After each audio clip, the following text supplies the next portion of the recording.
नमस्कार, जय श्री राम और बहुत बहुत स्वागत है आप सभी का मेरे इस YouTube चैनल पे। मित्रों, आज हम सब बात करेंगे इस विषय पर कि भगवान श्री राम किस प्रकार से प्रकट होते हैं, उनका प्राकट्य किस प्रकार से होता है। आने वाले शुक्रवार को रामनवमी का उत्सव मनाया जाएगा।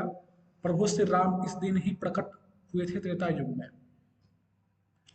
अभी जो 28वां चल रहा है चतुर्युगी, जैसे जब कोई भी अनुष्ठान अत्यादय होता है तो वहाँ पुरोहित बोलते हैं अष्टाविंशति तमे कलियुगे कली प्रथम जन्म, यानी कि 28वें चतुर्युगी का यह कलयुग अभी चल रहा है।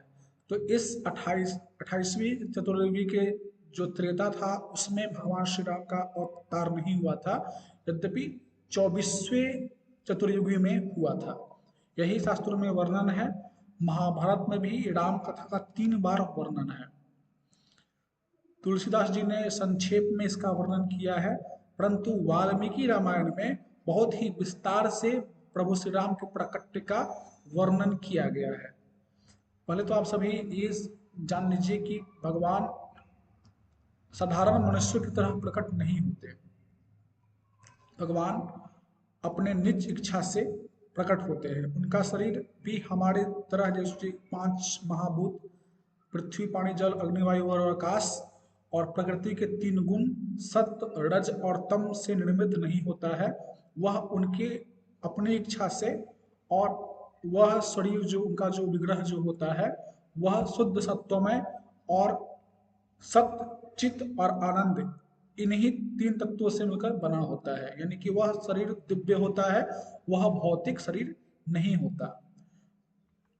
वाल्मीकि जी बालकांड में वर्णन कर रहे हैं, जब अयोध्या में दशरथ जी, ऋषिशृंग मुनि और वशिष्ठ महर्षि जो उनके गुरु हैं, उनके देख रेख में जब अश्वमेघ यज्ञ करते हैं, उसके बाद पुत्र कामेष्टि यज्ञ होता है। पुत्र कामेष्टि यज्ञ जब हो रहा होता है तो अव्यक्त रूप से सभी देवता आकाश में अंतरिक्ष में प्रकट होकर के रावण के बारे में बातें कर रहे होते हैं कि किस प्रकार से रावण सब लोगों को त्रास दे रहा है, वह सबके लिए कांटा बन चुका है। और वह सभी ब्रह्मा जी को उलाहना देते हैं। ये सब अंतरिक्ष में अव्यक्त रूप से देवताओं के बीच में वार्तालाप हो रहा होता है।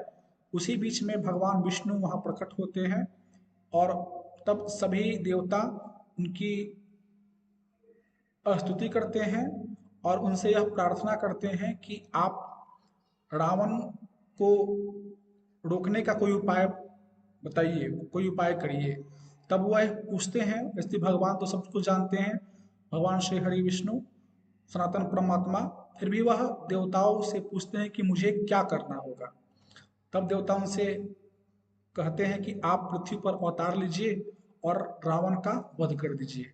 तब भगवान बताते हैं कि जो यह यज्ञ हो रहा है महाराज दशरथ का, मैं उन्हीं का पुत्र बनने जा रहा हूँ और मैं सिर्फ रावण का वध ही नहीं करूंगा, यद्यपि 11,000 वर्षों तक इस धराधाम पर मैं रहूंगा और अपने द्वारा पृथ्वी को जो त्रास जो रावण ने पहुंचाया है, मैं पृथ्वी को सुख प्रदान करूंगा।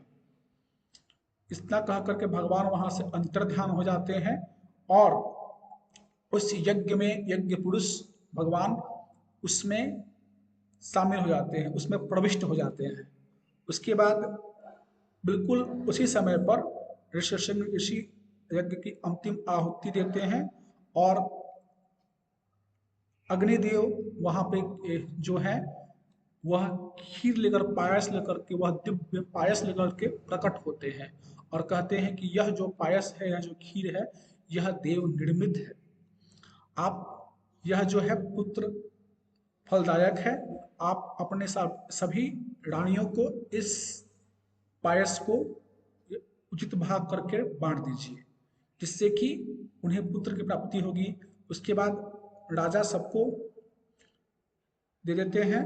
आधा भाग उसमें से कौशल्या को मिलता है, उसके बाद आधा भाग सुमित्रा को मिलता है, फिर उसका आधा भाग कैकई को, फिर उस कैकई और सुमित्रा अपने आधा आधे भाग को फिर दे देती हैं सुमित्रा को एक बार फिर।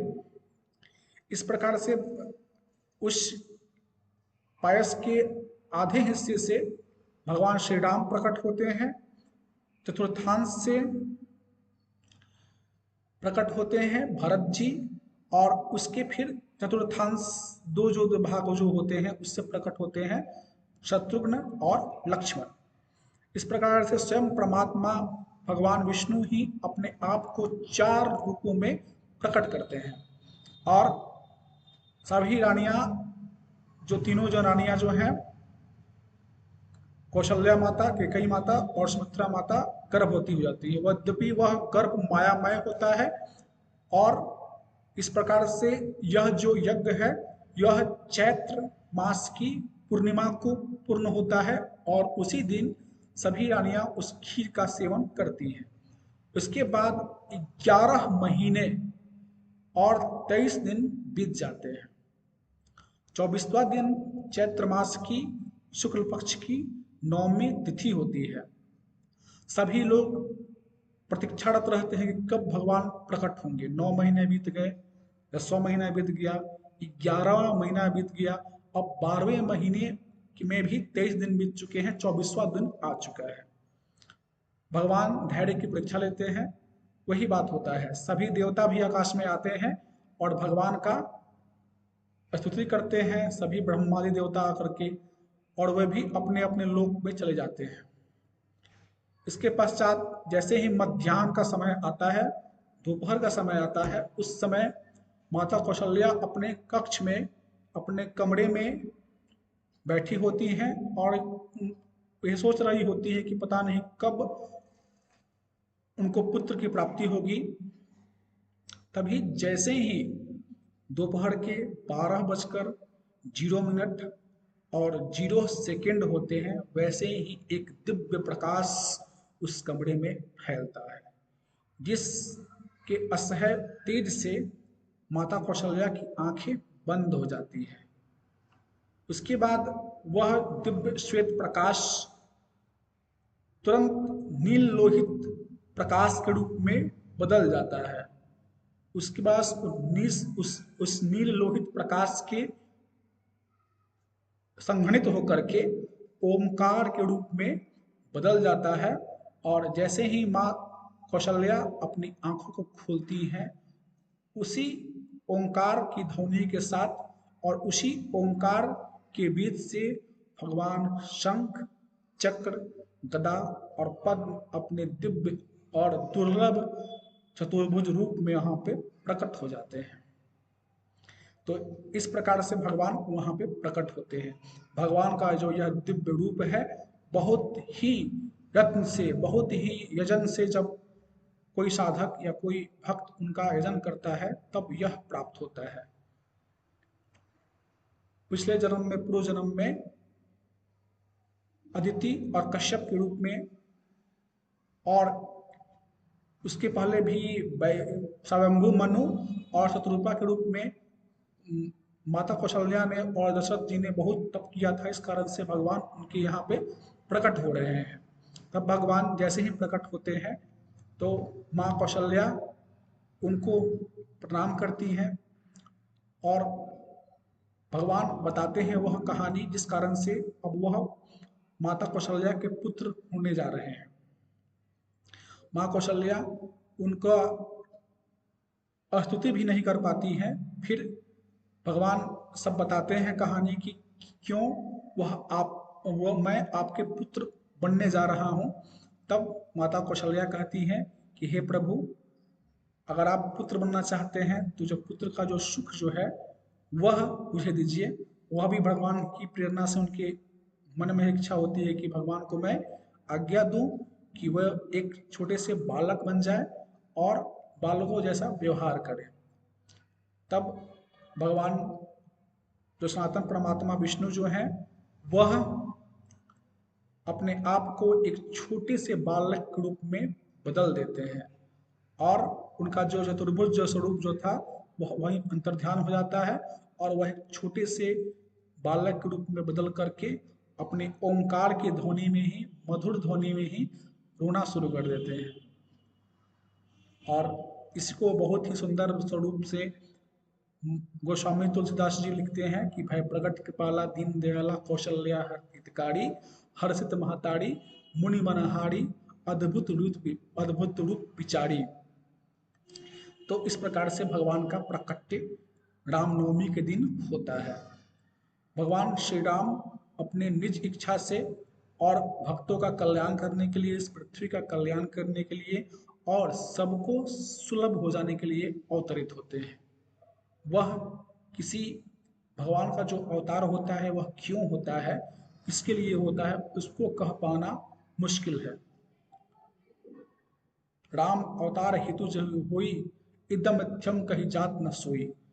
गोस्वामी तुलसीदास जी भी इस बात को लिखते हैं कि भगवान क्यों प्रकट होते हैं और क्या उनके अवतार का असली उद्देश्य होता है, उसको कोई नहीं जान सकता। उसके कई कारण होते हैं और कुछ ऐसे भी कारण होते हैं जो कोई भी नहीं जान सकता है।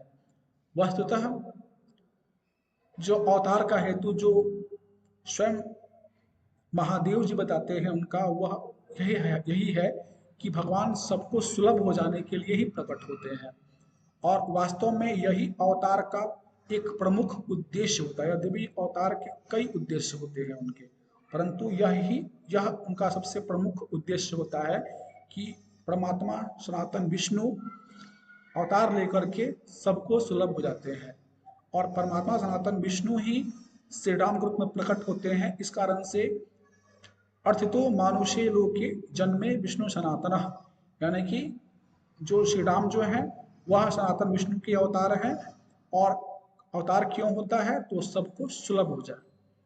उनकी ही निर्मल गाथा को गाने के लिए वेद भी, चारों वेद वहां पर एक रामायण रूप में प्रकट होते हैं और भगवान स्वयं को अपने को 4 रूपों में प्रकट करते हैं। यह भी बहुत ही एक दुर्लभ संयोग है कि भगवान अपने आप को 4 रूप में प्रकट करते हैं और वेद चारों जो हैं वह मिलकर एक रामायण के रूप में प्रकट हो जाते हैं और वह रामायण रूप से भी सबको सुलभ हो जाते हैं। तो मिलते हैं अगले ही ऐसे ही किसी बहुत ही महत्वपूर्ण आध्यात्मिक वीडियो के साथ। तब तक के लिए नमस्कार, जय श्री राम।